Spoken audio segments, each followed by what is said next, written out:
Welcome to Nerd Word, where I talk about nerdy things using words.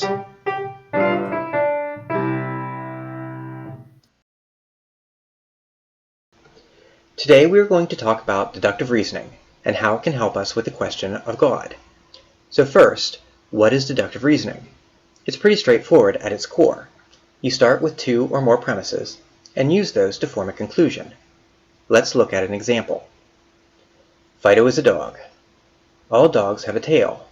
Therefore, Fido has a tail. Simple, right? But there are two ways we can mess up.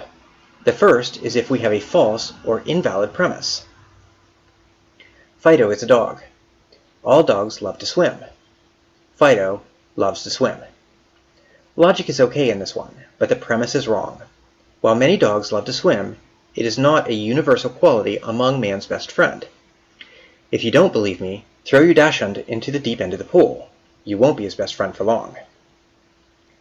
Another way we can go wrong is by breaking logical procedure. Fido has a tail. All dogs have tails. Therefore, Fido is a dog.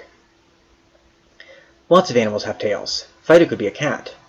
Although, if you named your cat Fido, you probably have bigger issues than we have time for today. So let's look at a logical argument that addresses the question of God.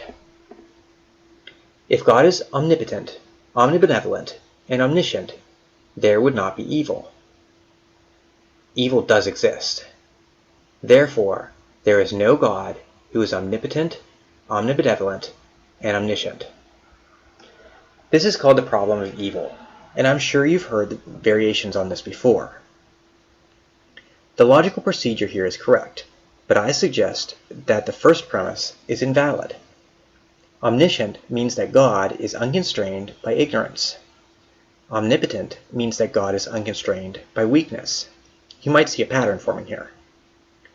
The final qualification is omnibenevolent, which means that God is constrained to be good. Whoa, we just took a sharp left-hand turn there.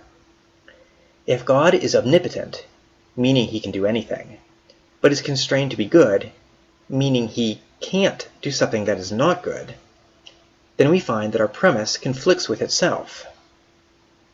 If, on the other hand, it's being suggested that God chooses not to do some things because they are not good, that is God, by choice, limiting his omnipotence. That ties in nicely with the Christian narrative of the divine Jesus becoming fully man as a sacrifice. Leibniz suggested that God allows evil in order to achieve a greater good, like the father that allows his child to fall so that the child can learn to stand up again. God may allow evil because it teaches us and gives us the opportunity to become better. At some fundamental level, we all understand that heroes are born of adversity, that without evil, the hero would not exist.